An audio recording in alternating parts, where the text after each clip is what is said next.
has ever risen, where no concrete has been poured and no machine has ever roared. Nights were a deep, heavy black, broken only by the light of a cooking fire. Each morning brought a tense uncertainty, a razor's edge between finding food and succumbing to hunger, between survival and utter ruin. That was the ancient earth before the Great Collapse, the quiet backdrop against which the most profound catastrophe ever to strike men was about to unfold. This forgotten war would effectively wipe them out. On the surface, daily existence appeared simple, but it was threaded with an unrelenting tension. Men and women lived in tribal units, their essential roles dictated purely by the demands of necessity. Men primarily hunted, scouted, and guarded their people, risking their lives constantly to secure meat and repel threats. Women were the steady foundation. They gathered plants and roots, nurtured the children, and maintained the vital social cohesion of the group. Both roles were indispensable. However, it was the men who constantly faced the front lines of peril, where danger lurked with actual teeth or enemy weapons. That same front line would soon morph into a vast, sprawling battlefield that spanned countless generations. The Earth itself was unpredictable. Periods of intense ice ages gave way to warmer periods. Rivers would change their course, animal herds would migrate unpredictably, and essential supplies could simply disappear. A prolonged drought could compel a tribe to move directly into the domain of a rival. Initial contact might involve an uneasy exchange or even a temporary truce. But when resources were scarce, there was little room for enduring trust. When that trust failed, men fought to protect their immediate kin, to seize dwindling resources, and to assert dominance. The essential seeds of this great conflict were deeply sown long before the devastating male collapse swept across the human race. Archaeological findings offer us chilling, broken fragments of this reality. We find stone tools expertly crafted for piercing flesh. We unearth burial sites containing the remains of young men whose bones are scarred by telltale weapon injuries. We discover settlements suddenly abandoned. These scattered clues strongly suggest that widespread violence became routine. No single tribe understood the gravity of their actions, but they were collectively moving down a path that would lead to the destruction of almost every living male. Genetics fills in the deep silence left by the archaeological record. The Y chromosome, which is passed exclusively from father to son, reveals a dramatic bottleneck event. Nearly all distinct male genetic lineages simply vanished around the same time. We're gone. Imagine an intricate tapestry of humanity with billions of male threads, and then picture only a small fraction of those threads remaining. The ensuing collapse wasn't an instantaneous event, but the world was already in a state of genetic unraveling. Visualize the growing strain in those ancient camps. Hunters absent for days might return only to find enemy scouts watching their movements. A young boy who witnessed his father killed by a rival would grow up with a burning sense of vengeance. Trust contracted, focusing almost entirely on direct bloodlines. Every unfamiliar person was correctly perceived as a mortal threat.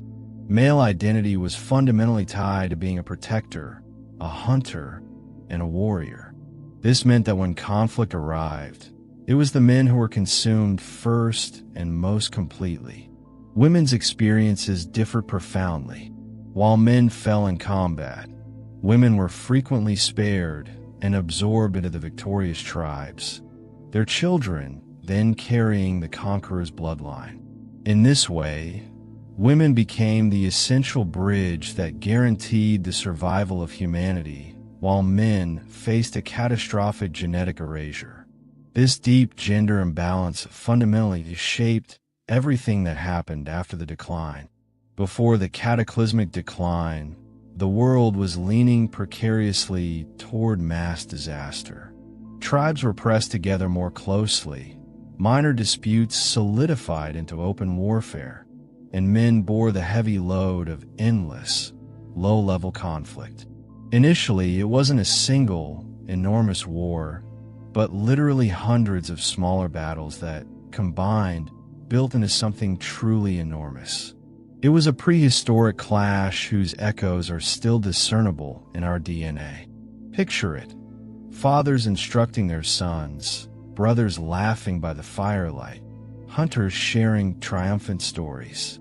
Then, over centuries, that chorus of male voices slowly faded.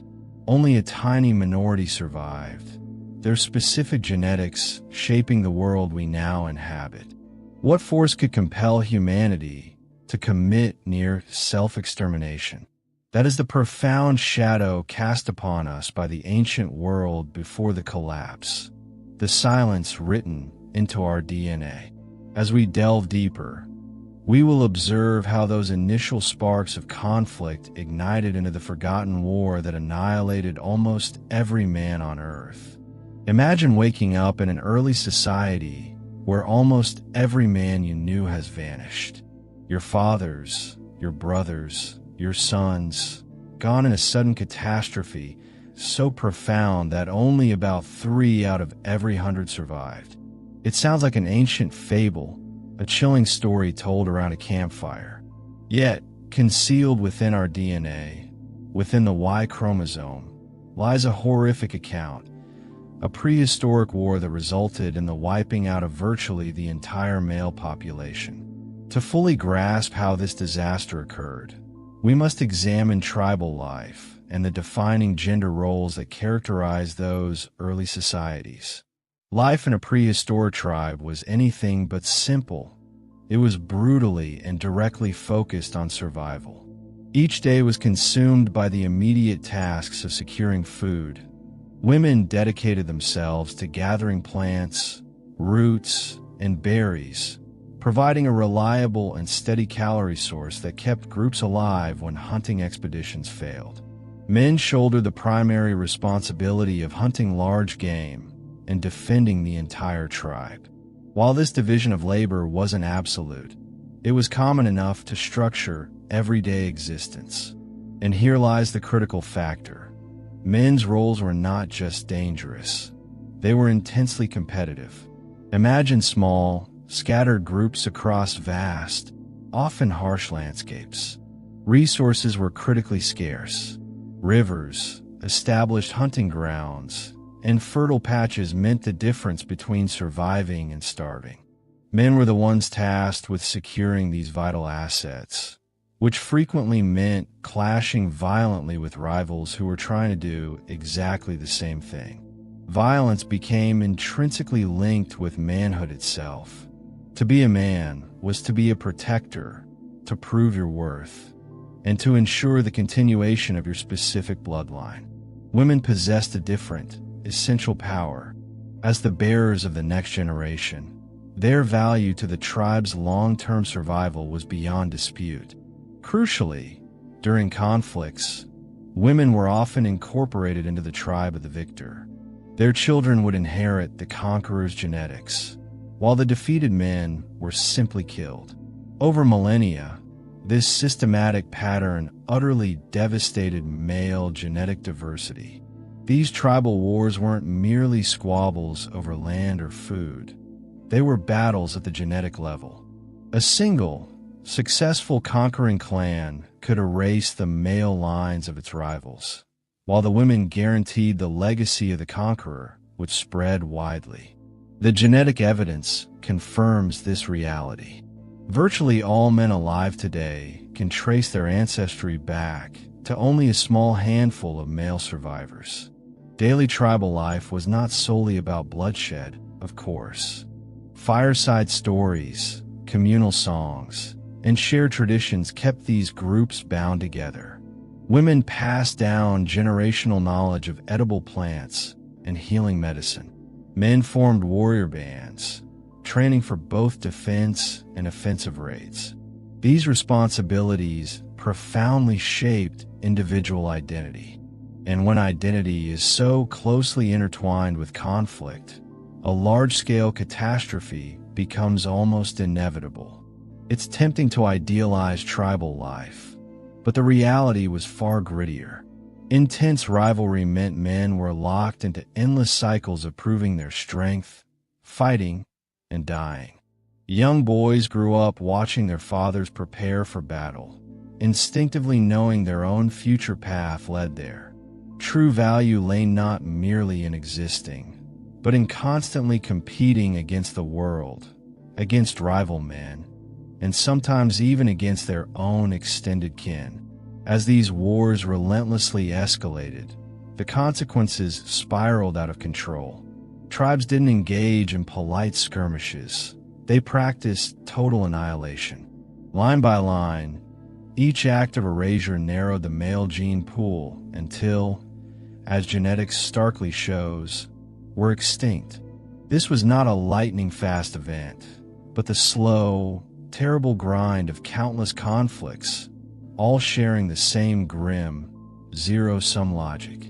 Later, we will look at the specific archaeological evidence that proves this immense scale of violence. We will see why systematic warfare, rather than widespread famine or disease, provides the best explanation for this collapse. But for now, hold on to this realization. Early gender roles didn't just determine who gathered berries or hunted deer. They ultimately determined who lived, who died, and whose genetic legacy would echo through time, shaping one of the most shocking mass extinctions in human history, the war that wiped out almost all men. Imagine carefully digging through the remains of an ancient settlement, gently brushing away layers of accumulated soil and time. You uncover the relics of daily life: homes, essential tools, pottery, and finally, graves. But something feels deeply unsettling. You find plenty of women's remains, along with those of children. However, the graves that should contain adult men are strangely and systematically absent. It is as if half the community vanished overnight. That disturbing, echoing silence found in the earth is the first powerful clue to one of prehistory's most chilling enigmas: the sudden collapse of the vast majority of men. This sobering truth wasn't revealed through a single, perfect discovery, but emerged from a series of puzzling, recurring patterns discovered across numerous sites globally. Villages dating back thousands of years should exhibit a demographic balance of men, women, and children. Instead, the cemeteries often show a significant skew toward females and juveniles. In regions where numerous warrior graves would logically be expected, we find evidence of life being carried on largely by women. It's as though men were systematically wiped out in successive waves, leaving behind a world with a devastating gender imbalance, a scenario screaming of prolonged, targeted violence. Skeletal evidence from Neolithic and Bronze Age sites worldwide points to the existence of mass graves where men were specifically targeted. The bones tell a brutal story, showing clear signs of trauma. Evidence of blunt force skull injuries, arrows lodged in ribs, and severe, shattered bones. Strikingly, women and children were very often spared or, more commonly, assimilated into the group that won the battle. This specific pattern does not align with disease or famine. It precisely fits the description of warfare designed explicitly to erase rival male bloodlines. This is perfectly consistent with the genetic data. The Y chromosome bottleneck demonstrates a severe collapse in male genetic variety. If men were being systematically slaughtered across wide geographic regions, the genetic footprint left behind would look precisely the way it does today. The bones themselves whisper the same consistent tale. The violence was systematic and selective. Some cultural layers even indicate abrupt cultural shifts immediately following the male absence. Entirely new styles of pottery, different tools, and changes in the layout of the settlement. These were not slow, gradual transitions, but the clear fingerprints of new clans taking over. The people who crafted the pots and wielded the weapons had fundamentally changed. Of course, archaeology is complex. Bones can decay, graves can be disturbed, and interpretations inevitably differ. Some researchers suggest that disease or famine might have struck men harder, but disease is largely random. These graves demonstrate a clear pattern. Someone, or some groups, was systematically deciding who lived and who died. One particularly haunting case comes from burial pits in Europe dating back approximately years. Adult males are found with brutal, fatal wounds, while the women and children reappear in nearby settlements that exhibit foreign DNA. This is no accident. It is the direct aftermath of organized raids where men were executed and women were absorbed. Imagine yourself among the survivors. Your brothers, fathers, and sons are gone. The remaining women must continue daily life, knowing the men who once defended their homes now lie in hurried, shallow pits. That profound silence of lost male voices is the very silence archaeologists uncover today. These physical traces are more than just bones. They are undeniable fragments of an untold war that violently reshaped the course of human history. They demonstrate why patrilineal clans fought with such overwhelming ferocity, why only a tiny fraction of male lines endured, and how this immense bloodshed reverberates in our modern DNA. The message rising from the soil is unequivocal. The war that killed of men was not a myth. It literally scarred the very bones of our ancestors. And this unsettling realization is only one layer of the mystery. The deeper we investigate, the more the ground reveals the battles fought, the clans that briefly flourished, and the vast numbers of men who disappeared forever. Imagine this striking fact. Every man alive today, regardless of his specific culture, location, or skin color, belongs to a single family tree that was once on the absolute brink of snapping. It wasn't thousands of major branches breaking slowly. It was virtually all of them severed in one swift, catastrophic moment in prehistory. The crucial genetic evidence for this event resides in the Y chromosome, the thread of DNA that travels exclusively from father to son. At a specific time, roughly between and years ago, that vital thread nearly vanished. Here is the most peculiar part. Women's genetic diversity barely registered any change. Their genetic lineages continued to flow consistently across time. However, the Y chromosome experienced a catastrophic collapse. Suddenly, only a small handful of male lineages survived and began to spread so rapidly and so widely that today, billions of men across the globe can trace their ancestry back to them. Scientists label this phenomenon the Y chromosome bottleneck. It is the chilling, direct genetic evidence for the forgotten prehistoric war that led to the death of men. Think of it using an analogy. A massive, sprawling forest filled with countless varieties of trees, each one representing a distinct male bloodline. Then, a massive firestorm races through, leaving only a few trunks still standing. Those few survivors then rapidly reseed the entire area. Centuries later, the forest looks full again, but every new tree grows from the genetic foundation of just those few original trunks. That is exactly what happened to humanity's fathers. What force caused this? If it were widespread disease, famine, or random chance, men and women would have suffered roughly equally. Yet, women's genetic lines remained robust and diverse. That fact points directly to a force selectively aimed at men. When you combine this genetic anomaly with the archaeological discovery of mass graves, evidence of burned settlements, and clear signs of conflict, the story becomes undeniable. This was not a natural event. It was a targeted war. As ancient clans solidified into patrilineal groups, men became both the essential defenders and the tragically expendable casualties. Rival tribes sought not just to defeat their enemies, but to deliberately erase entire male bloodlines. The Y chromosome proves this point definitively. The vast majority of men in that era never successfully passed on their genes. The bottleneck created a sharp, indelible genetic fingerprint that is still clear today. In regions like Central Asia, for example, a huge number of modern men can trace their descent to just a tiny handful of extremely successful ancient warriors.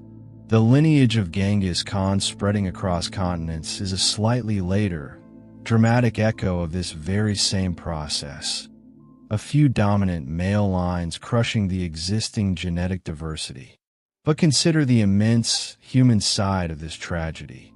Fathers, sons, and brothers simply gone. Women suddenly found themselves living among men who were not of their immediate kin. The surviving men carried the immense power and the burden of repopulating and restarting bloodlines.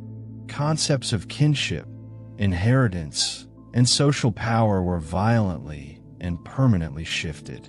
The Y chromosome bottleneck isn't merely data on chart.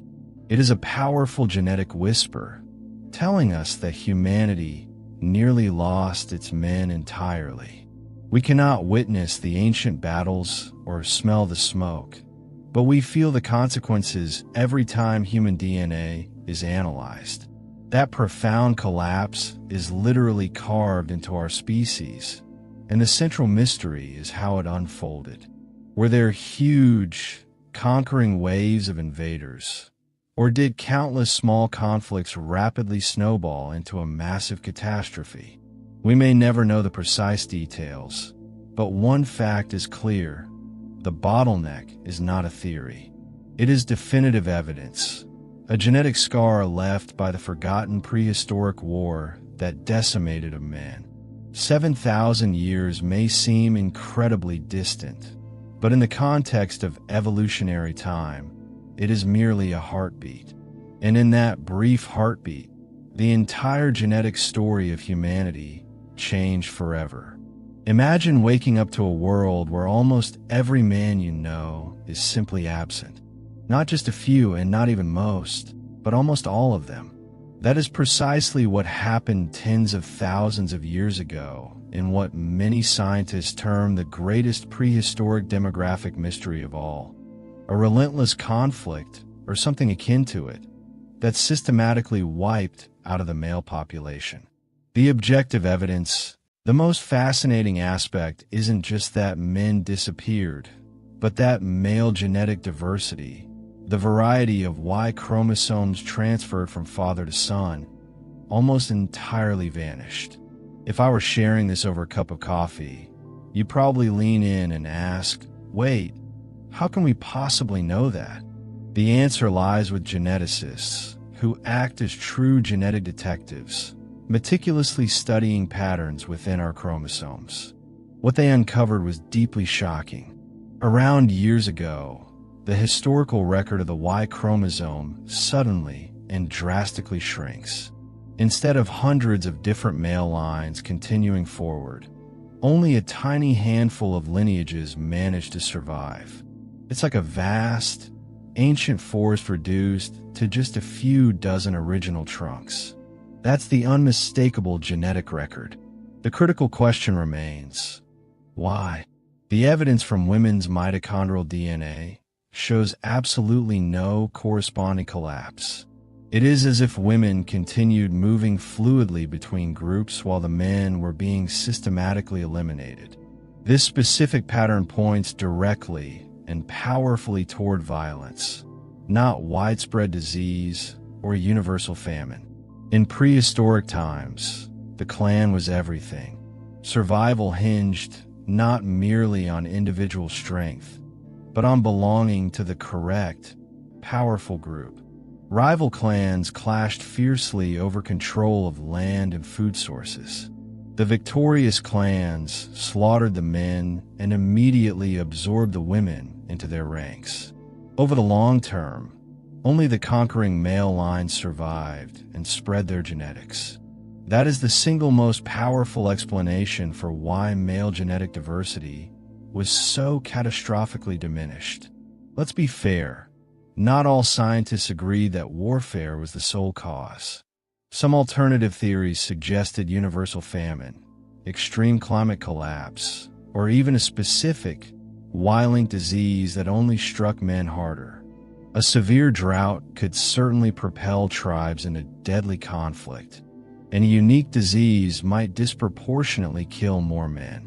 But none of these alternatives fully explain why women's genetic diversity remains so robust. The warfare theory fits best. Women were spared and absorbed, while men were targeted for erasure. And here's the most profound, eerie part. We still feel that genetic echo today.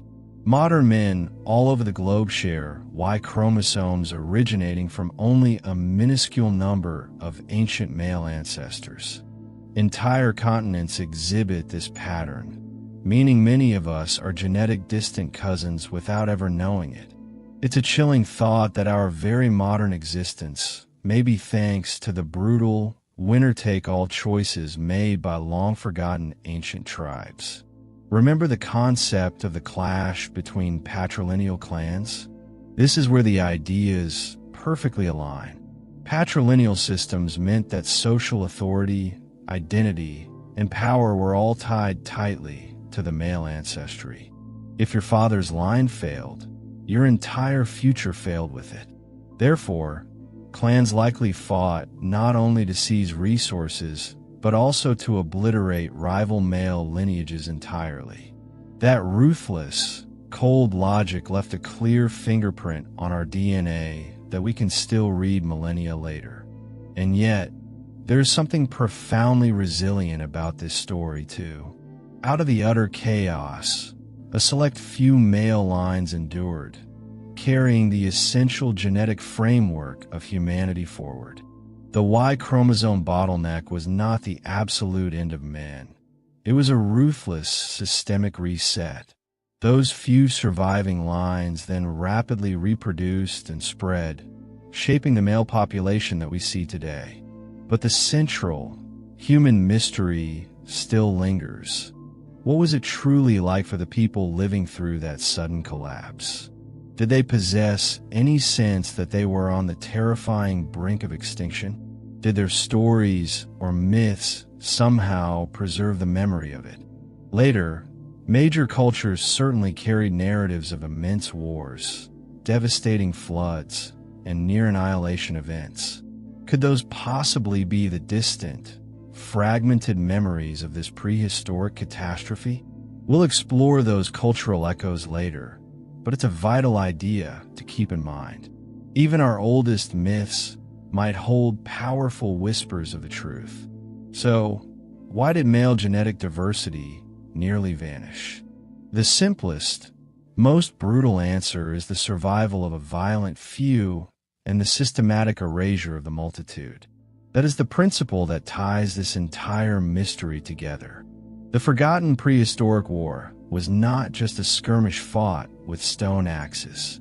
It was a war written into our very blood, and every man alive today carries its lasting shadow. Because when of men disappeared, the ultimate story of humanity was changed forever. Imagine a stark world where your immediate bloodline is your entire identity, where the lineage of your father and his father before him determines whether you eat, whether you're forced to fight, and whether you will even survive until the next season. This was the profound reality of the prehistoric world just before the collapse, and it perfectly set the stage for one of the most deadly engines in human history, the intense competition between patrilineal clans. It was from this specific, merciless competition that the war that wiped out nearly all men would brutally emerge. Patrilineal simply means that ancestry, status, and rights are traced exclusively through the father's line. In these ancient societies, men inherited the clan name, the hunting and water rights, and the authority to pass on land or essential tools to their own sons. To belong to the community was to directly inherit your father's status and name. But here is the inherent, brutal risk. If your clan was extinguished, your father's line was ended permanently. In a world where basic survival was already delicate, that crushing fear of total erasure transformed every neighboring clan into a serious, looming threat. Picture two distinct groups settling near the same important river. One controls the essential upstream waters, the other the downstream section. A severe season arrives. The fish runs dwindle, the water level drops, and suddenly, both groups eye each other with profound suspicion. A minor theft, a perceived insult, and the spark of conflict ignites. When the inevitable clash occurred, it wasn't simply about regaining stolen food. It was about whether one patriline would dominate and the other would vanish entirely. Because men were the carriers of the essential clan identity, they were the ones who became the primary targets. Killing rival males was not random, generalized violence. It was a cold, calculated, and brutal strategy for erasing a rival bloodline from the map forever. Archaeologists studying this critical period have consistently noted the same patterns.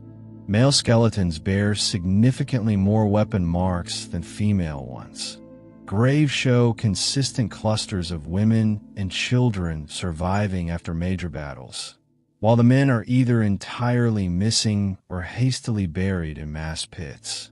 This was not a coincidence. It was military strategy. By eliminating the rival men, you didn't just weaken their defense. You also guaranteed the absorption of their women and children into your own group.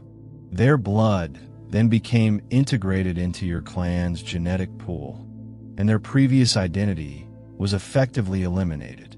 And this is where the genetics powerfully confirms the archaeology.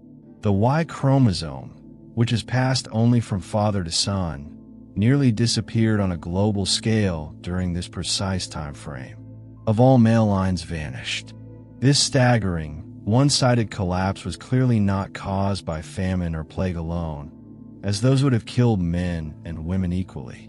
No, the selective, targeted destruction of male bloodlines points directly to the devastating effects of clan warfare, to deliberate battles where men were the targets and women were the spoils.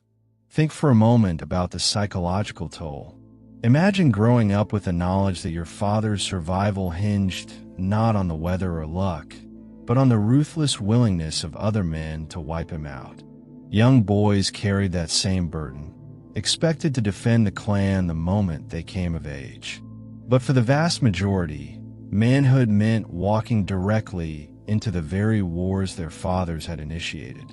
One critical mistake, one unlucky ambush, and their entire bloodline was permanently ended. That immense pressure forged entire generations in the crucible of war. Women, meanwhile, were systematically incorporated into the victors' clans. A conquered woman might lose her family and name, but her children would continue to live under the new clan's authority. For the continuity of the tribe, this was a survival mechanism. For the vanquished men, it meant utter annihilation. Their stories ended the moment their clan fell, their names carried only in fearful whispers before eventually fading altogether. This ruthless arithmetic of survival perfectly explains why male lineages crashed with such extraordinary violence. Yet, the competition wasn't mindless. It followed a grim, consistent logic. If essential resources were scarce, you simply couldn't afford to share them. If your neighbor's sons grew to adulthood, they would inevitably challenge your own sons for the crucial hunting grounds. Striking first, killing their men before they killed yours, became the core strategy for long-term survival. It was a cycle with no escape, one that gathered unstoppable momentum until it reached a catastrophic, global scale. That is the desperate world in which the Forgotten War took root. A world where every vital resource, every river, every stretch of fertile land, every herd of animals, was a prize worth killing for. A world where men were tragically both the necessary sword and the primary target. Where patrilineal clans locked themselves into a mutual, terrifying death spiral. The collapse of men was not merely a tragic accident. It was the brutal, logical consequence of a social system where inheritance, group survival, and male identity were inextricably linked. When you view it through this lens, the forgotten prehistoric war doesn't appear to be an inexplicable mystery at all. It seems almost inevitable. Rival clans could not possibly coexist forever when their very survival fundamentally depended on the elimination of the other. And so, they fought and they killed until only a handful of male bloodlines remained standing. Those survivors, just a small sliver of the total male population, carried their precious Y chromosomes forward. Every man alive today descends from those few fortunate clans who somehow made it through the inferno.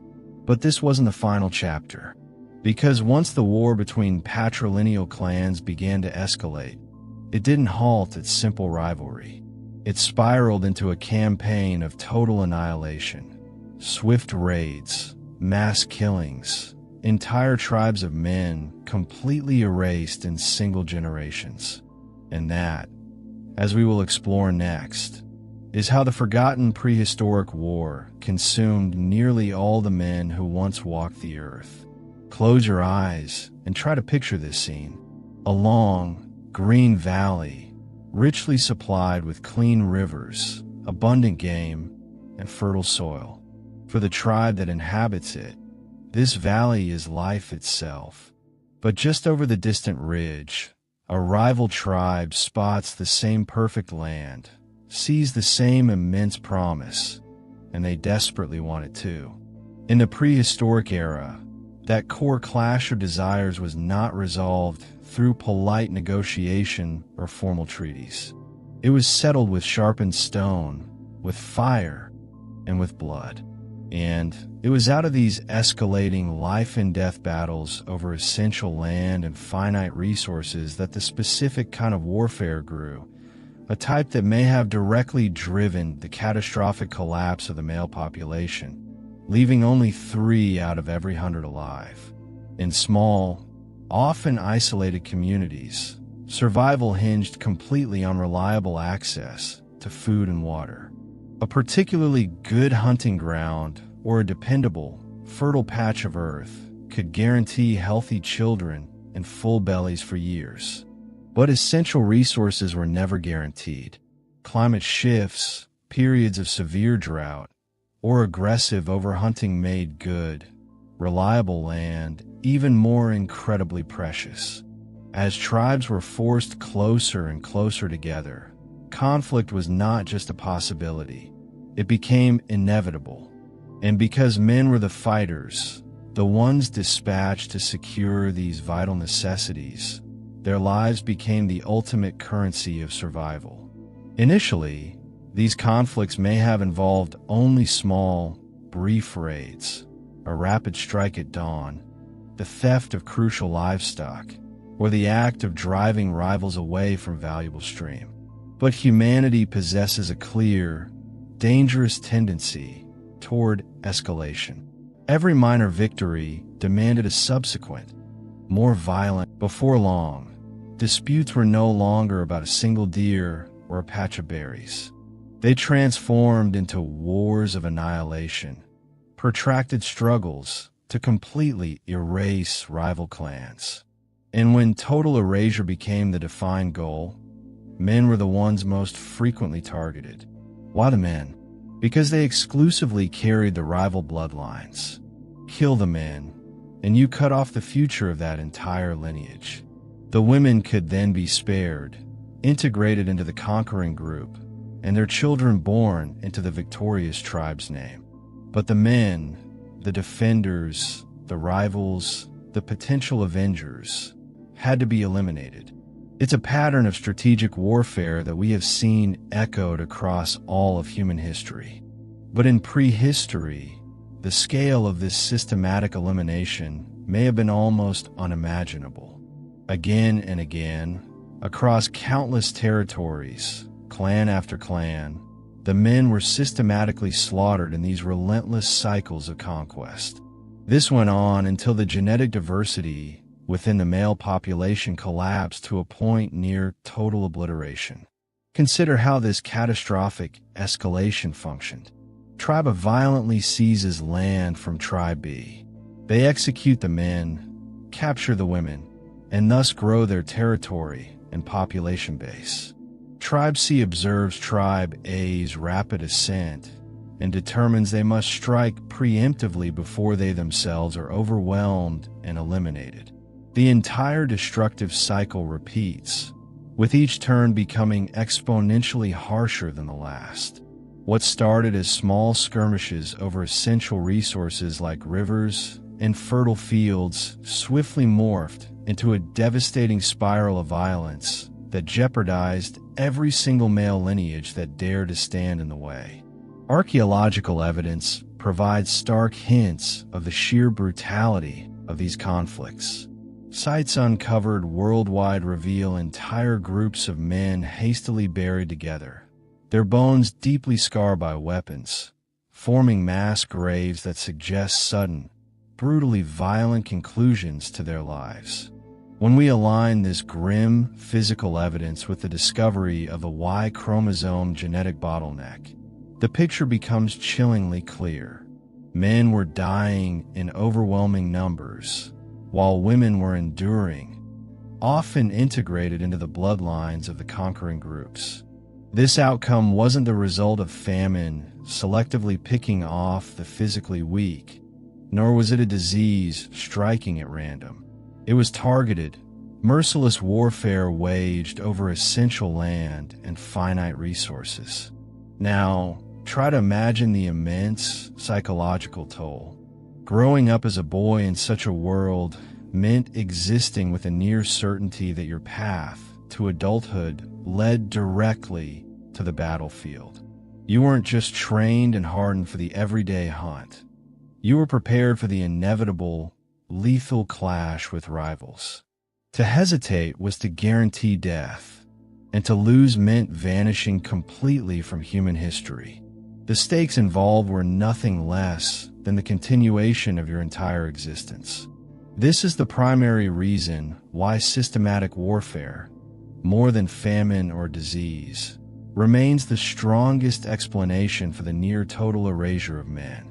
Food scarcity might weaken a tribe or even cause widespread death, but it would not, by itself, wipe out only the males. Epidemics typically strike indiscriminately, leaving traces in the genetic lines of both men and women. But the genetic evidence we see today points to something uniquely, chillingly specific. Men were being removed systematically while women were, for the most part, spared and survived. This only adheres to the brutal, efficient logic of warfare. Escalation is the defining word. Once this cycle of violence began, it proved almost impossible to halt. Each new generation inherited the intense, bitter grudges of the last. Each victory, however brief, carried within it the potent seeds of the next, larger conflict. The basic drive for resources ignited the fire, but powerful human traits like pride, vengeance, and the thirst for dominance perpetually fanned the deadly flames. By the time the dust finally settled, if it ever truly did.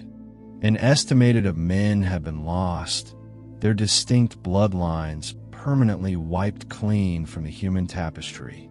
Later, we will explore how this catastrophic male scarcity fundamentally reshaped the societies that survived, drastically altering power structures, inheritance customs, and even the core cultural myths themselves.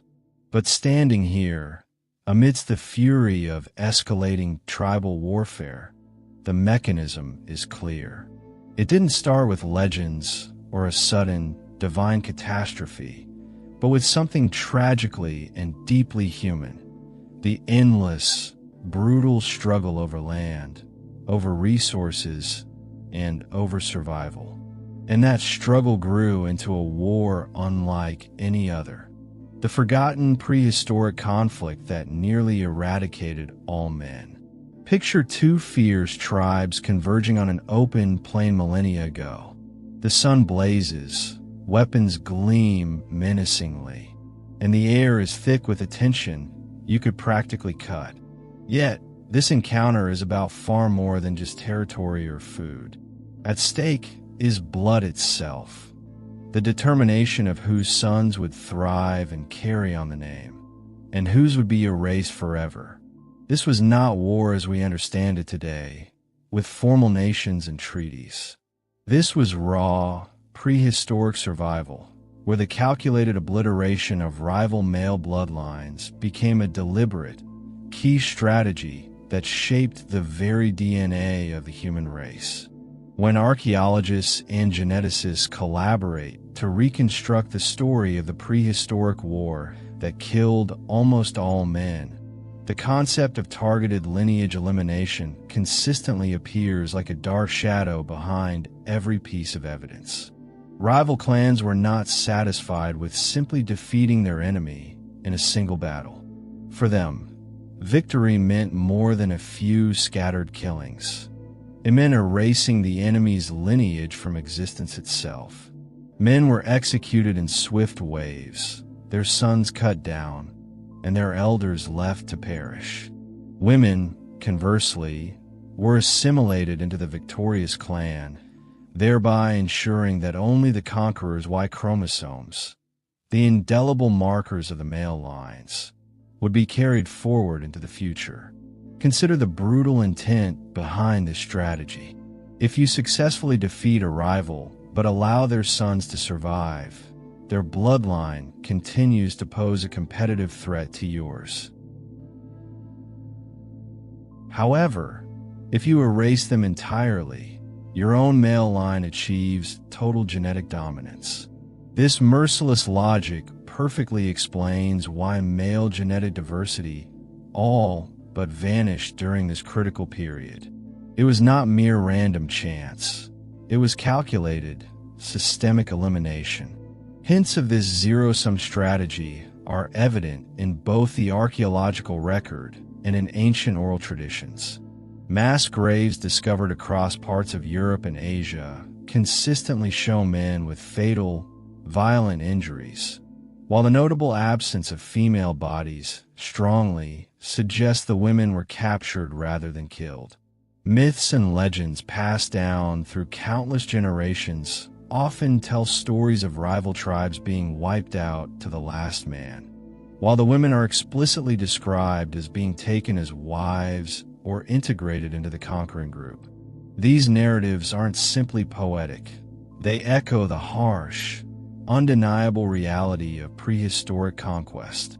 This wasn't a single, isolated event, but a repeating, relentless cycle. Clan after clan would rise to prominence, engage in conflict, and then be systematically erased. Each time one male bloodline disappeared, the dominance of another grew exponentially stronger. The Y chromosome bottleneck we observe in modern genetics, where virtually all contemporary men descend from only a tiny handful of ancient male ancestors, makes perfect, logical sense when you envision countless rival lines being utterly wiped out in this manner.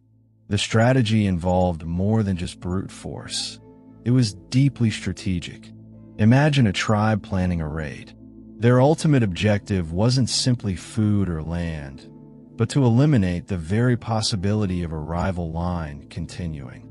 They would kill the men swiftly and completely, then take the women and children as captives, folding them into their society. Over generations, those children were raised under the conqueror's identity. Their father's original line was erased as thoroughly as if it had never existed. It was a terrifyingly effective method of rewriting human history. What makes this reality so profoundly haunting is its permanence. Once a bloodline was cut, it was gone forever. Entire groups of men, with their unique stories, traditions, and distinct genetic codes, disappeared without a trace, leaving behind only their scattered bones. In their place, the victor's line expanded, cementing its dominance.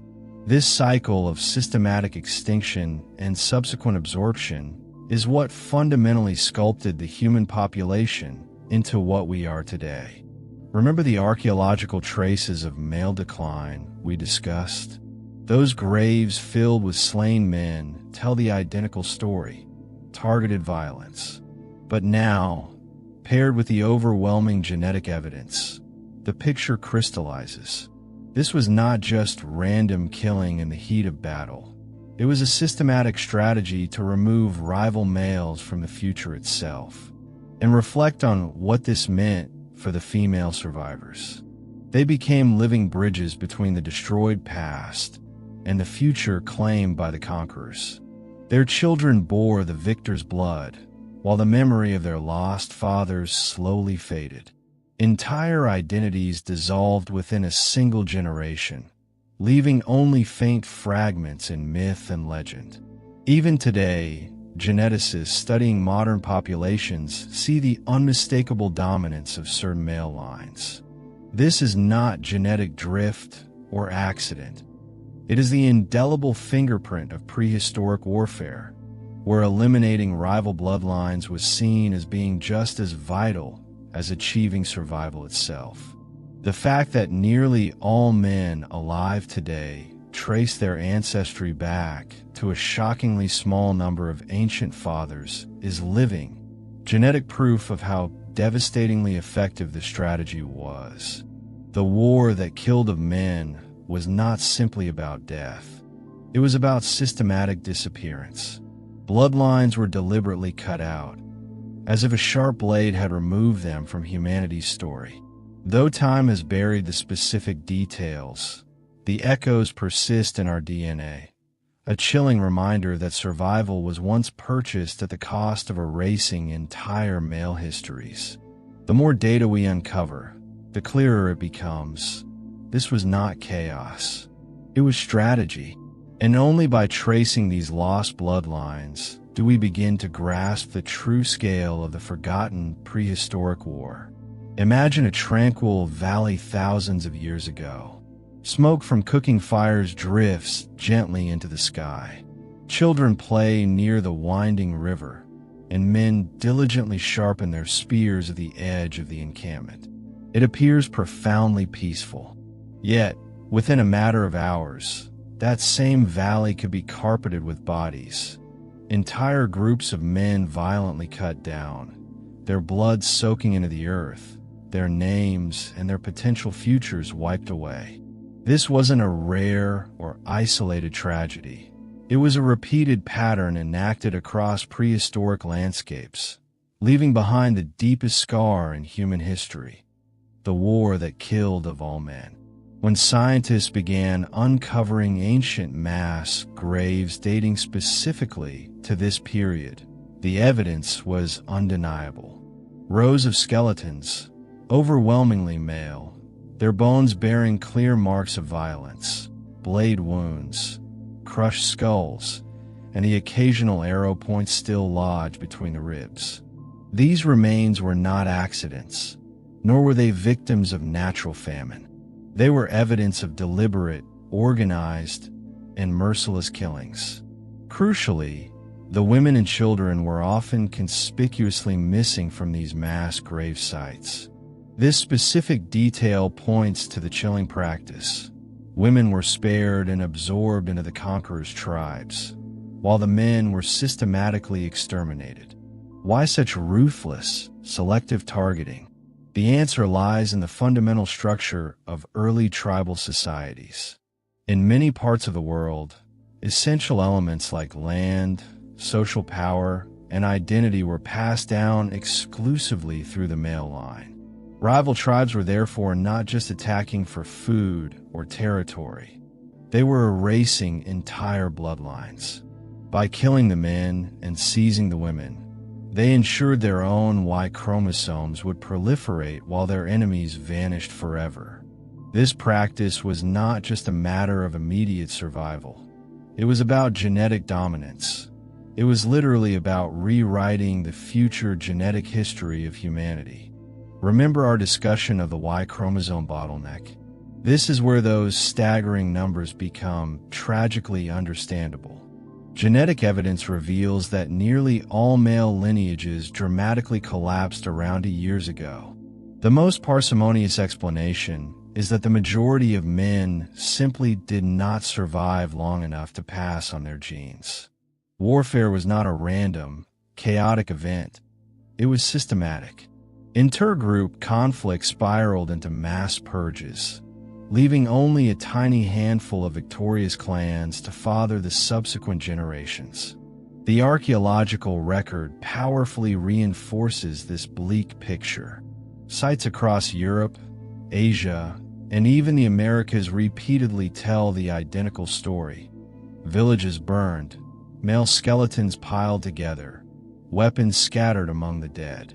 One notorious example is the Talheim death pit in Germany, where dozens of individuals were slaughtered around years ago. The victims were predominantly men killed violently, while women were notably absent, almost certainly taken by the attacking group. Other sites mirror this same brutal rhythm. It was a form of genocide on a scale that continues to haunt our DNA today. Take a moment to fully grasp the human cost of this. Imagine being a young boy, barely old enough to hold a spear, forced to defend your tribe as savage raiders stormed in. Imagine fathers bravely standing in front of their families, only to be struck down one after another. The victims didn't just lose their lives, they lost their futures, their legacies, and their place in the ongoing story of human history. Every genetic line cut short was like an entire library burned to the ground. Unique stories and identities gone forever. It's easy to dismiss prehistoric people as simple, but these mass conflicts required a high degree of coordination, strategy, and collective decision-making. To successfully wipe out an entire male population, the attackers had to meticulously plan the raids, execute them with chilling precision, and enforce the grim, strategic rule of sparing only the women. That level of organization shows us that even in this early stage, humans had grasped the brutal arithmetic of genetic survival. Kill the rival man, and you kill their bloodline. And here's the most unsettling continuity.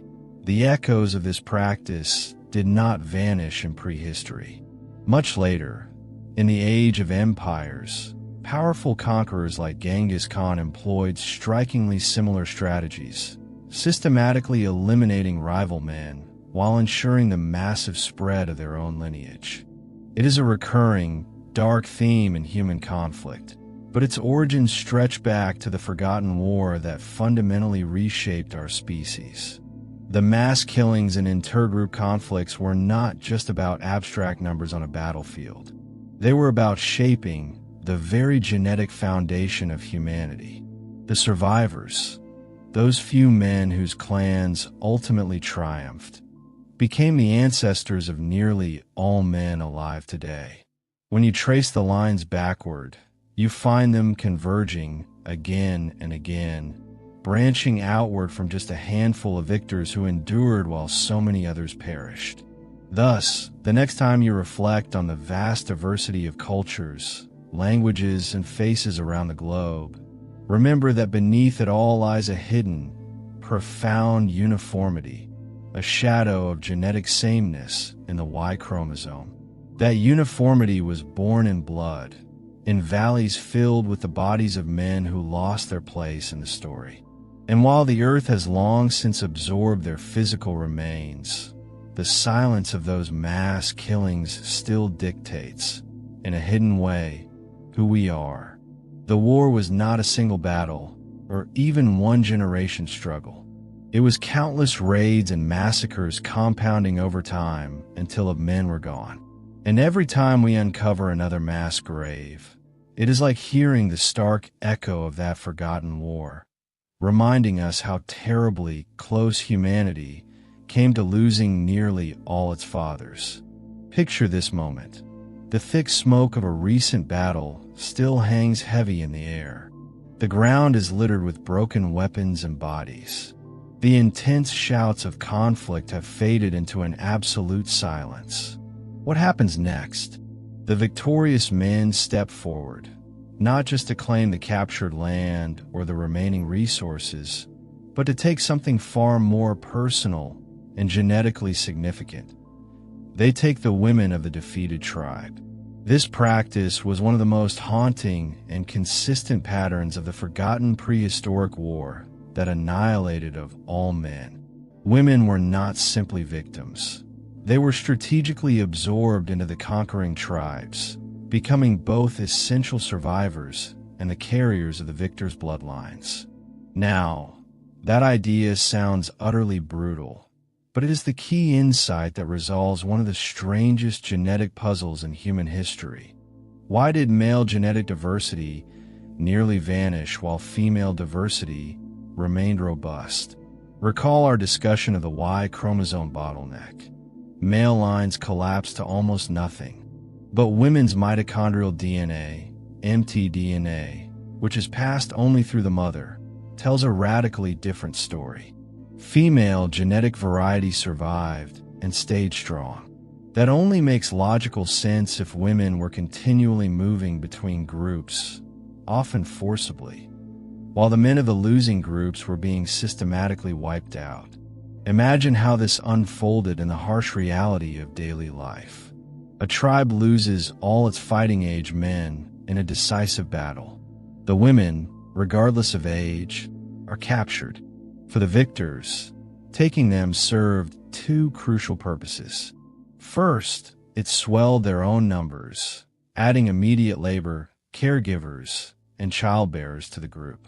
Second, and most importantly, it genetically erased the rival tribe's identity, because any children born afterward would carry only the victor's Y chromosomes. Over generations, this established a brutal, yet incredibly efficient cycle. Conquer, absorb, expand. It was not just conventional warfare, it was genetic domination. This is where the findings of archaeology and genetics meet in deeply unsettling ways. Excavation sites occasionally reveal a curious demographic imbalance. Women from geographically distant regions found buried alongside men who were clearly native to the area. This strongly suggests that women were forcibly relocated or assimilated, while the men of the defeated groups often disappeared without a trace. Pair that archaeological detail with the genetic evidence, and the story becomes unmistakable. Whole male bloodlines were extinguished, while women became the living bridge between warring tribes. It's vital to consider the human experience of these women. Some undoubtedly adapted swiftly, finding safety and security within the victorious tribe. Others certainly lived with profound, unresolvable grief, permanently severed from the fathers, brothers, and sons who never returned. Their roles shifted dramatically, but their survival ensured that their genetic legacy endured, even as the men's legacy was brutally cut short. In a cruel twist of historical fate, women became the keepers of continuity through unimaginable chaos. Without them, the human story might well have ended altogether, This practice of absorbing women is not unique to prehistory. History is full of later echoes of the same pattern. Think of Mongol conquests, Viking raids, or countless tribal wars throughout the ages. Again and again, victorious men eliminated their male rivals while integrating the women into their own fold. The prehistoric collapse, however, was the extreme version of this recurring human strategy, reaching a scale so devastating that nearly every male line outside of a handful of victors was erased. Let's connect this to the broader cultural picture. When women were absorbed into conquering tribes, it reshaped far more than just genetics. It reshaped culture. Stories, essential knowledge, unique songs, and practical skills traveled with them.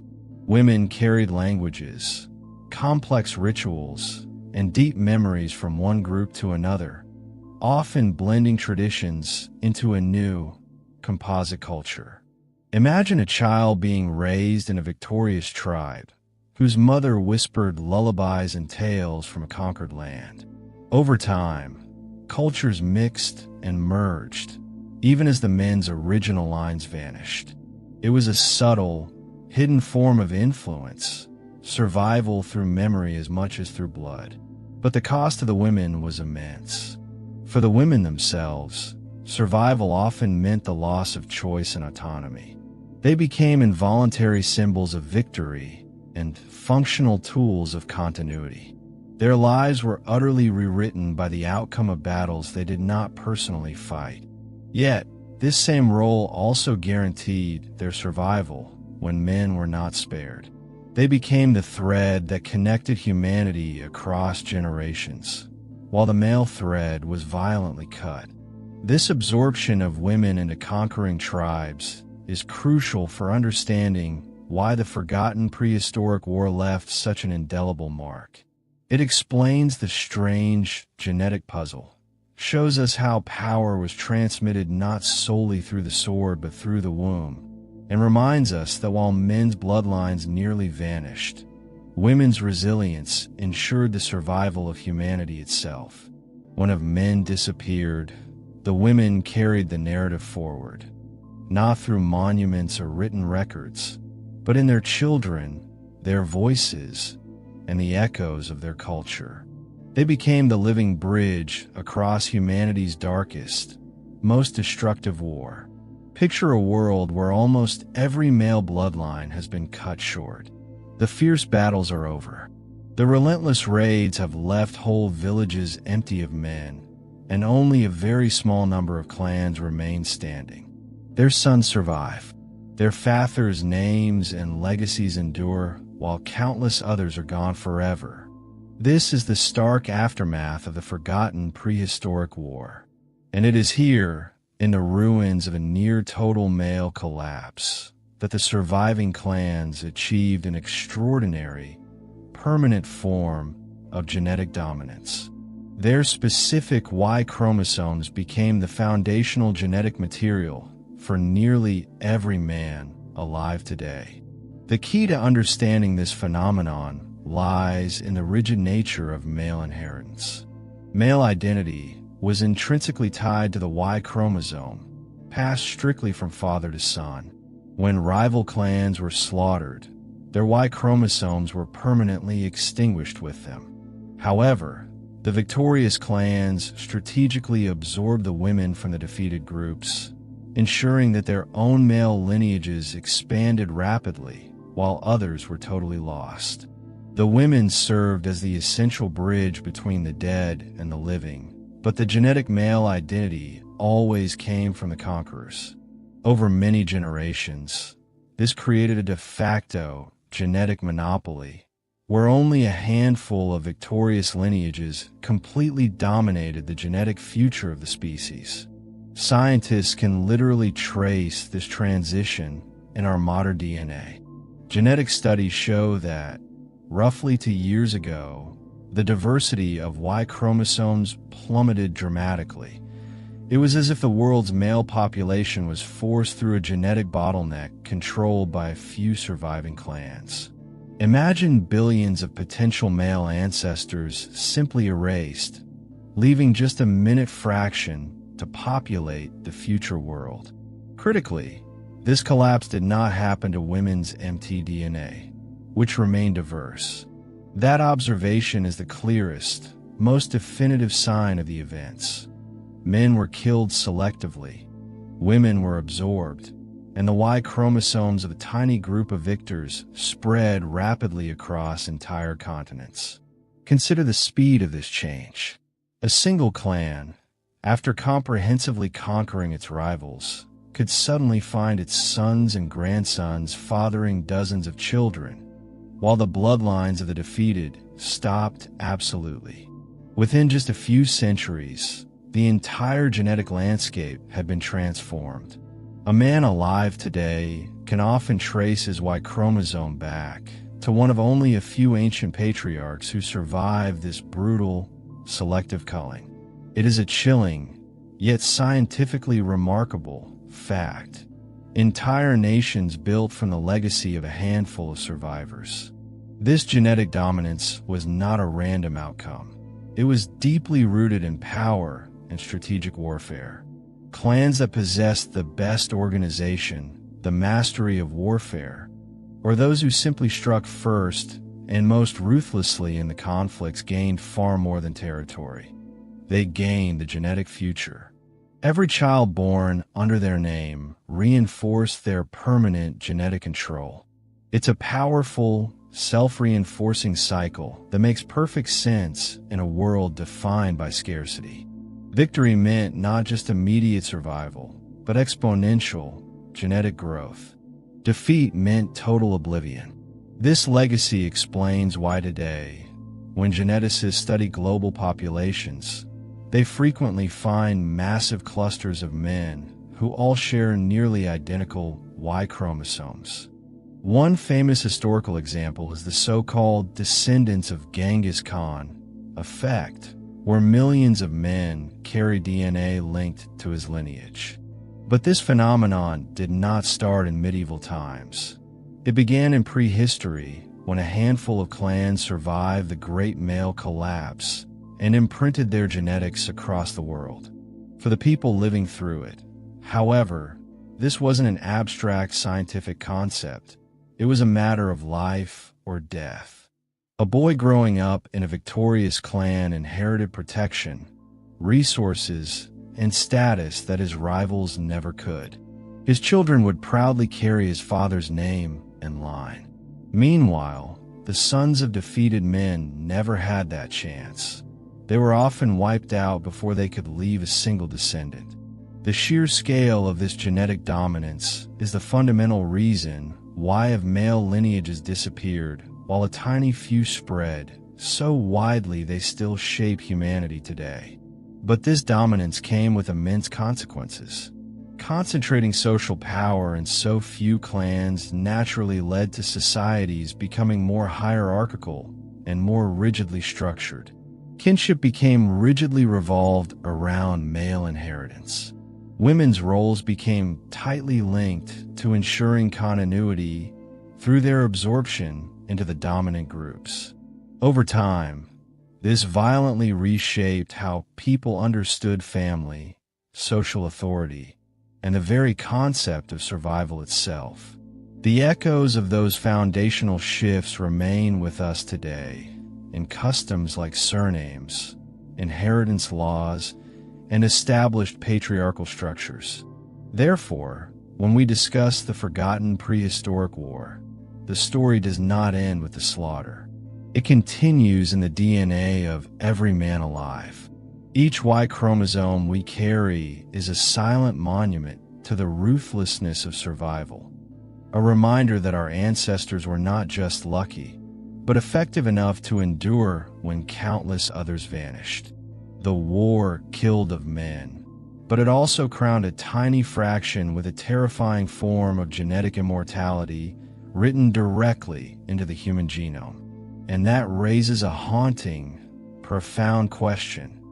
If survival once absolutely depended on the systematic eradication of every rival male, how much of that ancient, aggressive competitive instinct still lingers within us today. The dominance of surviving clans didn't just shape our DNA. It shaped the fundamental way humans compete, fight, and build power. The deeper we delve into this mystery, the more we realize that the forgotten war never truly ended. It lives on inside us. If you were to carefully dig into the earth and uncover a prehistoric graveyard, what story would those silent bones reveal? Broken skulls, shattered ribs, mass burials of men clustered together in signs of sudden, violent death. Archaeology paints one clear, local picture of relentless violence. But then, if you turn to genetics and meticulously peer into the strands of DNA passed down through thousands of generations, you find an entirely different global picture: the Y chromosome bottleneck. This is genetic proof that nearly all male lineages were eradicated in some catastrophic, widespread event. The true mystery lies in how these two powerful clues, one buried in the ground, the other hidden in our blood, fit together to tell the singular, devastating story of the forgotten prehistoric war that killed of men. Archaeologists have consistently unearthed evidence of profound violence in ancient times. Skeletal remains show telltale arrowheads embedded in bones, skulls violently crushed by blunt weapons, and entire groups buried together in hurried, shallow mass graves. Crucially, some sites reveal that men were slain while women and children were systematically spared. These findings suggest targeted, selective killings, not random misfortune. It's the precise pattern that matches the logic of warfare: conquerors wiping out rival males while absorbing the remaining population into their own tribes. But bones alone cannot convey the full, global scope. Were these isolated, regional massacres, or were they part of a single, much larger phenomenon? That is where genetics enters the story with definitive data. When scientists analyze the Y chromosome, the specific strand of DNA passed directly from father to son, they found a shocking, uniform collapse. Around years ago, nearly all male genetic diversity vanished. Imagine a world where billions of unique male bloodlines simply terminated, leaving only a tiny handful to continue the human line. Women's genetic lines, mtDNA, however, show no such corresponding collapse. Their diversity remained strong, confirming that women were surviving and reproducing even as the men were disappearing. This is not the footprint of famine or plague. It is the clear, decisive footprint of systematic male extermination. The beauty and frustration of archaeology is its immediacy and specificity. You can see and touch the direct evidence: a skeleton with spear marks, a burned-out village site, weapons scattered in the dirt. It places you directly in the scene of the crime. But archaeology is inherently local. One site may clearly show slaughter, but the next 100 might not. Genetics, by contrast, is global. Every human alive today carries in their DNA the echoes of that massive bottleneck. Genetics tells us the collapse was not merely regional. It was widespread across continents and populations. The core challenge is, can the bones and the genes be woven into one single, consistent narrative? Let's synthesize the evidence. Archaeology shows men being killed in groups, often in violent raids or localized wars. Genetics shows that male bloodlines collapsed across the globe, all at roughly the same geological time frame. Combined, this suggests not a collection of isolated battles, but a wave of relentlessly escalating conflicts, wars so pervasive and unforgiving that they nearly erased the male half of humanity. Each successful tribe killed the men, absorbed the women, and passed on their distinct Y chromosome. Over successive generations, This repeated until only a genetic sliver of male lineages remained. Skeptics might reasonably ask, could an ancient disease have caused a collapse instead?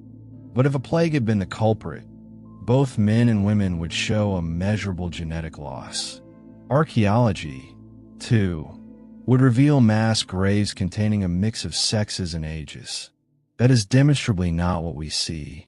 Another theory suggests famine, but widespread hunger. Again, the physical and genetic evidence simply does not match.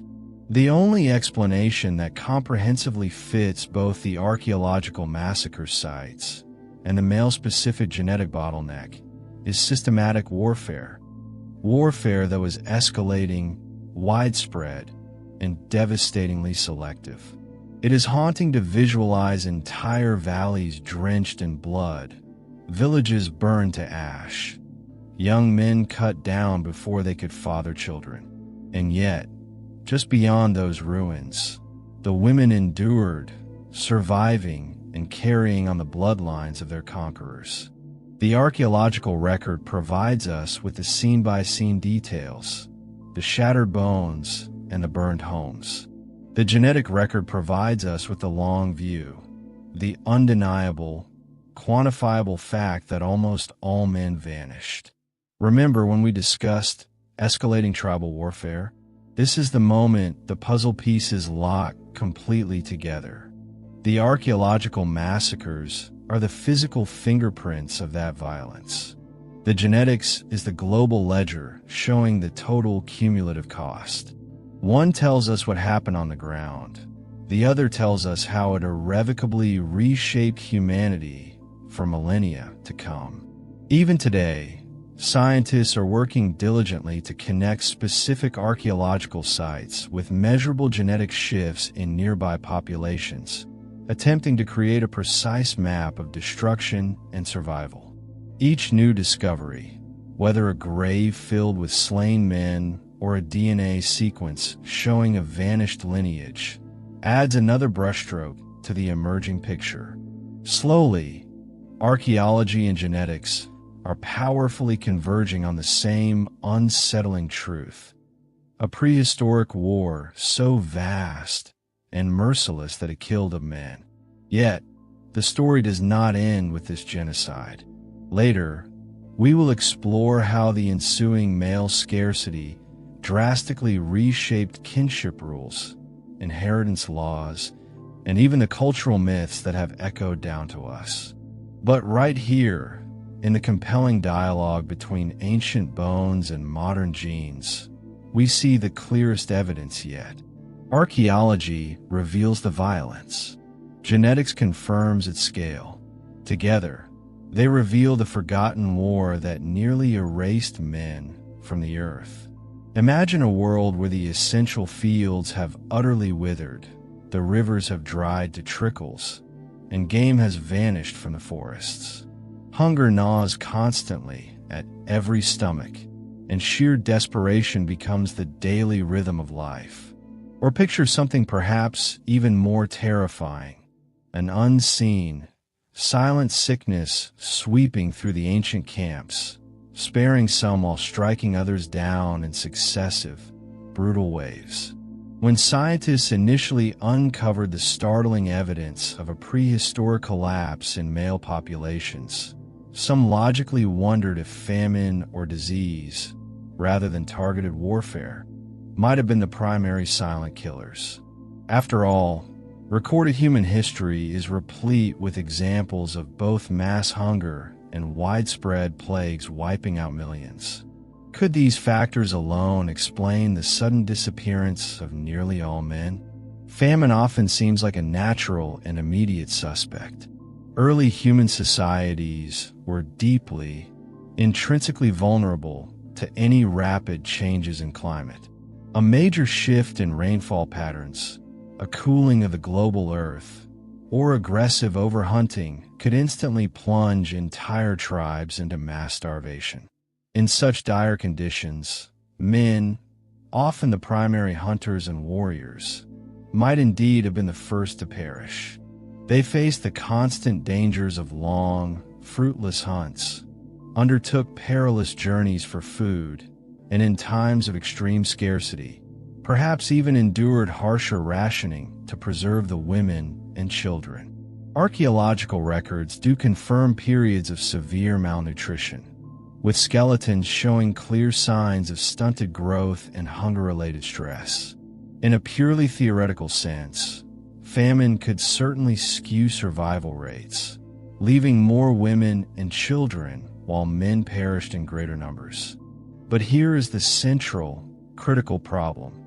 Famine is fundamentally indiscriminate. It does not neatly or systematically target only one gender.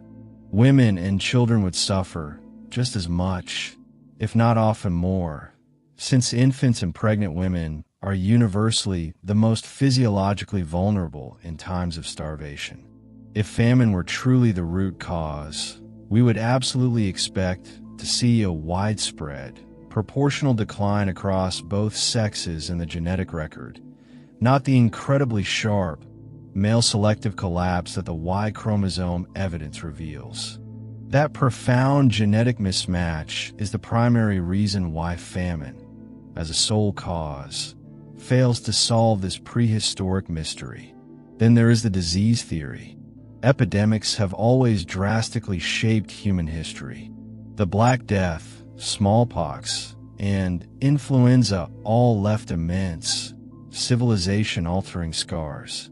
Could some unique, ancient pathogen have struck men harder than women, thereby creating the drastic gender imbalance we observe in the prehistoric record? It is not impossible. Certain modern diseases do affect the sexes differently, thanks to variations in hormones, immune system responses, and even genetic makeup. Some researchers have speculated about a prehistoric plague that specifically exploited male vulnerabilities, perhaps even linked to the Y chromosome itself. At a glance, this sounds plausible. If such a highly selective pathogen existed, it might have culled men across vast continents, leaving the women largely untouched to carry on. But again, the comprehensive evidence does not quite fit. If a disease were the culprit, the archaeological record would typically show mass graves containing only men who had died without signs of weapon trauma. We would expect to find men who died naturally, rather than the overwhelming pattern of violent, perimortem injuries that are consistently observed in the mass graves. Furthermore, a disease that caused a nearly global male die-off would have required an unbelievable degree of selectivity and virulence, leaving zero lasting genetic or pathological traces in the surviving female population, an anomaly that strained scientific credulity far more than the alternative. The final nail in the coffin for the disease and famine theories is the consistency of the genetic and archaeological match. The selective, targeted violence found at the massacre sites is the mirror image of the selective, targeted collapse of male lineages found in the DNA. Systematic warfare provides the single, coherent explanation that neatly unites both the patterns of death in the ground and the patterns of survival in our genes. Diseases tend to inflict broad, indiscriminate devastation. They sweep through entire populations, killing the old and the young, men and women almost equally. Crucially, epidemics typically leave distinct genetic signatures of resistance, traces of immunity and survival mechanisms passed down through the surviving lineages of both sexes. Yet, when scientists meticulously examine the genetic record of the prehistoric male collapse, what they find is not a pattern of random, widespread survival. They observe genetic lineages that are drastically narrowed almost exclusively through the male lines, while women's genetic diversity remains significantly more intact and robust.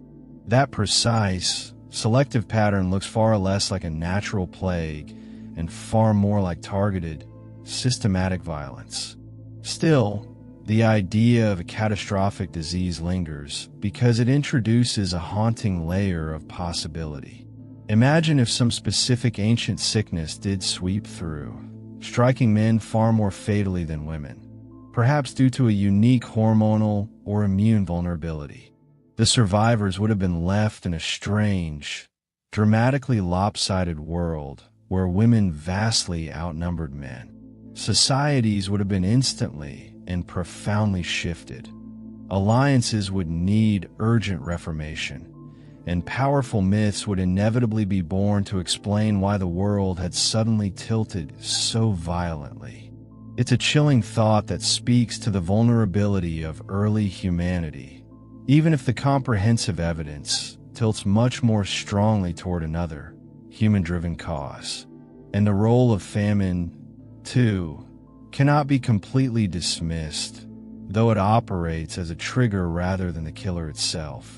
Widespread hunger has always been a potent fuel for conflict.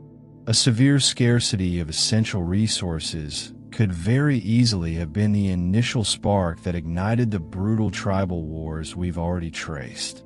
When key fields failed or critical animal herds grew scarce, desperate tribes would inevitably turn on one another. And in those resulting brutal struggles, men, the warriors and defenders, became the primary targets of annihilation. Therefore, while famine alone cannot account for the male genetic collapse, it played the crucial role of a catalyst, setting off the escalating conflict that ultimately finished the job. When we place famine and disease alongside the clear archaeological scars of violence, a much clearer picture emerges. Both could have been immense background pressures, weakening societies and forcing movement. But neither, by itself, explains the definitive, surgical way in which of men vanished. Only warfare, with its ruthless, systematic strategy of obliterating rival bloodlines, fully and coherently matches both the genetic and the archaeological evidence. These alternative theories still matter immensely because they remind us that the prehistoric era was not a simple time. Early humans lived in a world of overlapping, perpetual crises. Hunger, sickness, and organized war were all pressing in at once. And sometimes, one disaster only served to sharpen the edge of another. So, while famine and disease were not the smoking gun, they were almost certainly part of the overwhelming storm. They weakened societies, set the stage for total desperation, and into that desperation stepped a darker, uniquely human solution: war without mercy. This was a form of conflict designed not merely to defeat enemies, but to eradicate them entirely. This means that when we consider the forgotten prehistoric war, we cannot separate it entirely from the persistent shadows of hunger and plague. They may not have been the direct killers, but they were the unwitting accomplices that made the systematic slaughter possible. Imagine for a moment you're standing within a prehistoric settlement thousands of years ago. The air hangs heavy with the familiar scent of cooking smoke. The comforting murmur of families fills the night. And yet, beneath it all, there's a profound, constant tension. A powerful neighboring tribe eyes the same crucial river valley.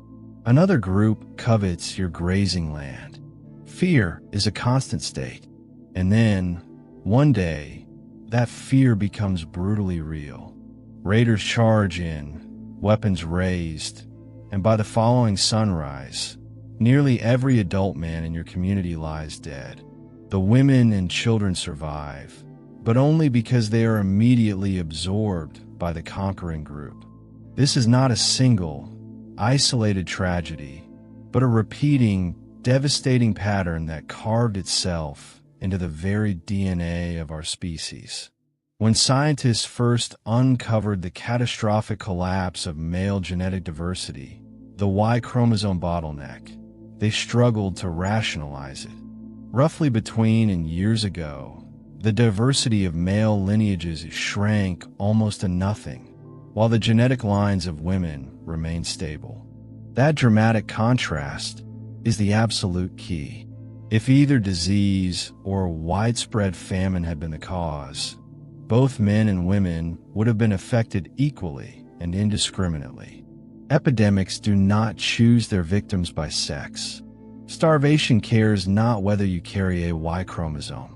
But the genetic record definitively shows that it was men who vanished while women successfully continued to pass on their genes.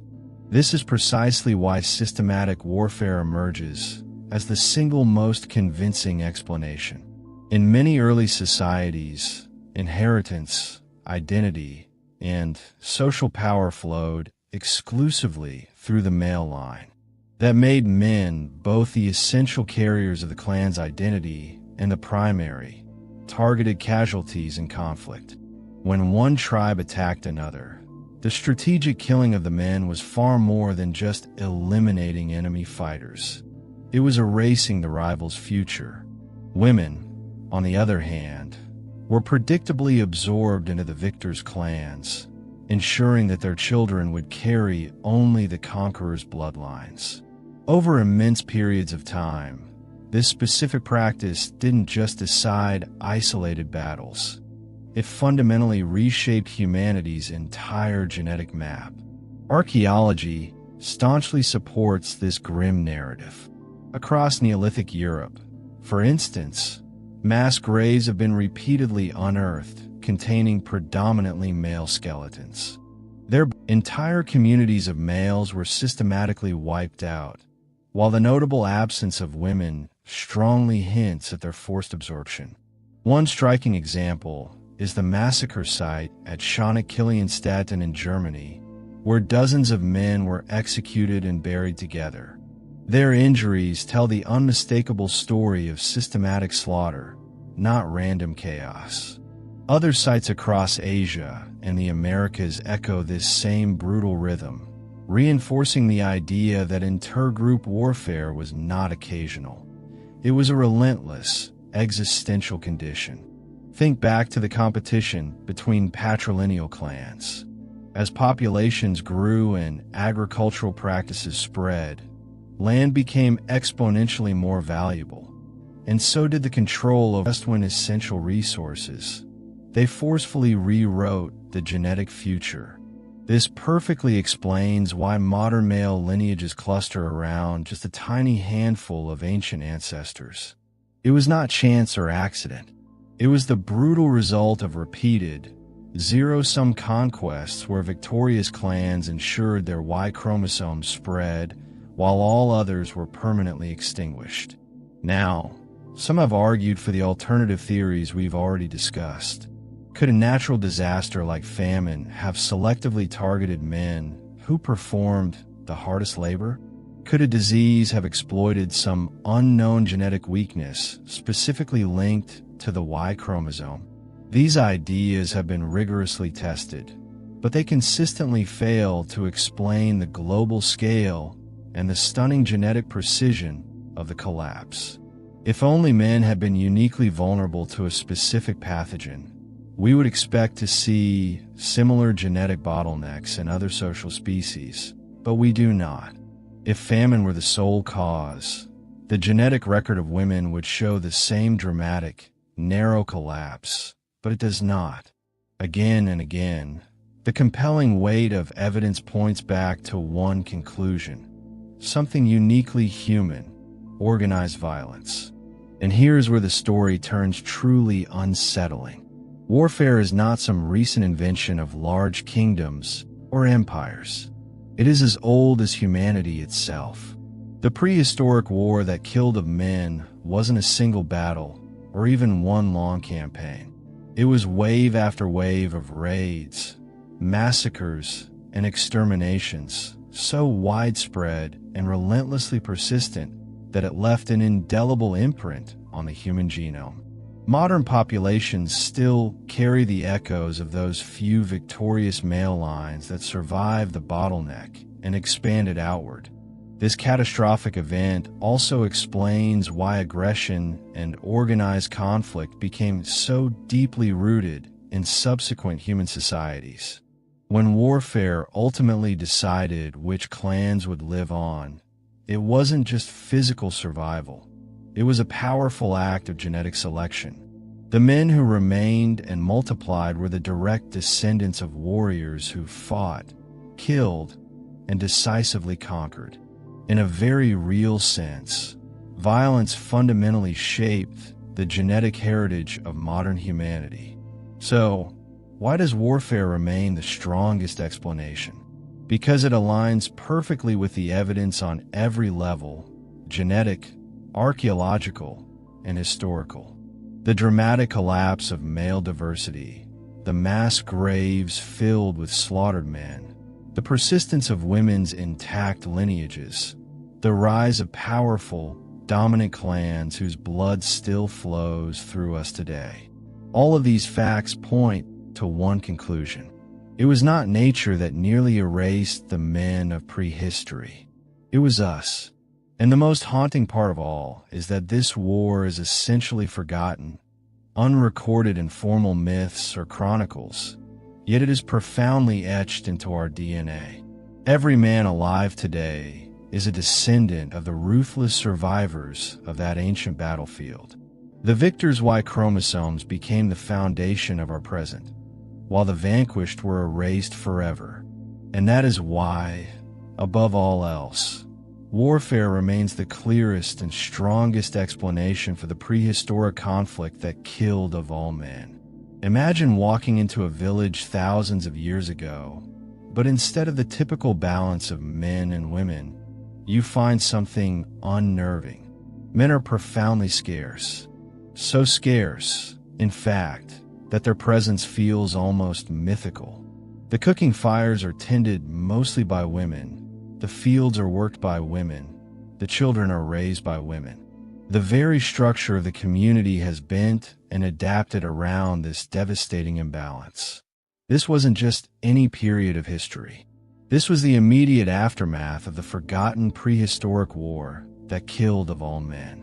The sudden, massive disappearance of males left a deep scar that fundamentally reshaped every aspect of life: social roles, kinship systems, inheritance, and even the dynamics of power itself. In most societies before this collapse, men were absolutely central to clan identity. Their Y chromosomes defined the patrilineal groups, the rigid lines of descent that determined who belonged and who did not. But when those men abruptly vanished, the essential continuity of the tribes was forced to be carried by the women. Women became not merely caregivers, but essential political assets, the critical bridges between the few surviving clans, and sometimes a deciding factor in whether a group endured or perished. Consider the powerful ripple effects of that scarcity. For one, marriage and reproduction dynamics shifted drastically. With so few men available, the reproductive pressure on them skyrocketed. They were not only expected to fight and defend their tribes, but also to father as many children as possible to urgently rebuild the population numbers. Meanwhile, women outnumbered men by such a staggering margin that many may never have had permanent, lifelong partners. Instead, they may have been shared across kin groups or quickly absorbed into rival tribes following conquest, as we already saw. This extreme imbalance could easily explain why certain, unusual social customs emerged. While polyandry, one woman with multiple husbands, existed in some cultures, the far more necessary practice would have been polygyny, one man with multiple wives, becoming widespread out of sheer demographic necessity. The crippling shortage of men compelled the surviving tribes to maximize the reproductive potential of the few who remained. It was a cold equation. Now, let's examine inheritance. Before the catastrophe, many clans were strictly patrilineal, passing land, essential tools, and authority from father to son. But with so few men left, that rigid system was forced to adapt radically. Women's roles and inheritance became profoundly more significant. Kinship may have temporarily shifted toward maternal lines, matrilineal, where property and social identity were tied to mothers and their female relatives instead of the vanished fathers. This wasn't a small adjustment. It was a cultural and social earthquake that completely redefined how families and tribes organized themselves, leaving faint echoes in later societies where maternal lineage carried significant weight. Of course, extreme scarcity also meant a massive concentration of power. The few surviving men held enormous, amplified influence. Imagine a single male in a small tribe, surrounded by a large number of women who depended on him not just for children, but for physical protection and access to the necessary resources. His authority could grow almost unchecked, giving rise to the early, dominant forms of male-led hierarchies. Yet, simultaneously, women themselves wielded a greater, practical power than before. With men frequently absent or gone, women were the ones who led the daily community, managed resources, and ensured the survival of the next generation. It was a true paradox. Women became more central to the tribe's functioning, yet the surviving men became more dominant and authoritative. We can see powerful hints of this paradox in global myths and legends. Many ancient cultures tell stories of immense floods, devastating wars, or fierce plagues that nearly wiped out humanity, often leaving women as the primary, resilient survivors who carried life forward. These myths may not be literal accounts, but they perfectly echo the core truth of what happened. The prehistoric collapse was not just a biological crisis, it was a fundamental cultural reset. And consider the profound, long-term consequences. The intense survival pressure created by extreme male scarcity may have significantly intensified human aggression in the generations that followed. Tribes fought even harder for their very existence, and the control of women became directly linked to the ability to control the future. This could be one key reason why later human societies developed such strict and rigid rules around marriage, kinship, and gender roles. The deep, traumatic memory of male scarcity lingered, shaping how we viewed power and reproduction for millennia. The movement of women between groups, being absorbed into the conquering tribes, connects directly here.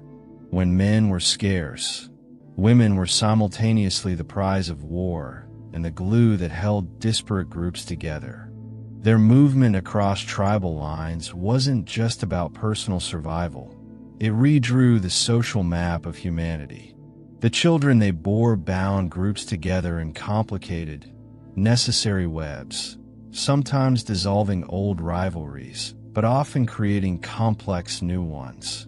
So, how did male scarcity reshape prehistoric societies? It altered everything: marriage systems, inheritance rules, power dynamics, and the deep roots of culture. It forced humanity to rebuild itself in a profoundly new form, one where survival was precariously balanced on the fragile thread of a few surviving men and the astonishing resilience of countless women.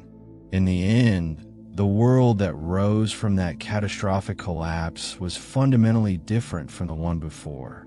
And though the surviving men were few, the women ensured that the human story continued. Without their survival, that forgotten war might have ended our story altogether. Imagine a world suddenly emptied of nearly all its men. Fathers, brothers, sons, gone in numbers so vast that only a tiny sliver of male bloodline survived. The forgotten prehistoric war didn't just take lives, it brutally rewired the very fabric of family and society. When of men were erased, kinship and inheritance, the invisible threads tying people together, were forced to shift in ways humanity had never before conceived. Before the collapse, power and lineage typically passed down the father's line. Clans were rigidly patrilineal, with names, crucial tools, and essential hunting rights all legally tied to the men. A son inherited his father's defined role, his status, and his bloodline. But when nearly every male bloodline was cut short, that entire, rigid structure cracked wide open. Suddenly, women became the living, indispensable bridges between the scattered surviving fragments of the old tribes. Conquerors who absorbed women from defeated groups weren't just taking wives. They were taking direct access to future generations. Kinship stopped being a neat, predictable father-to-son chain and instead became a complex, tangled web that forcefully fused old families into new ones. From the perspective of a surviving clan, this made perfect sense. After the battle, the rival men were eliminated, but the women remained.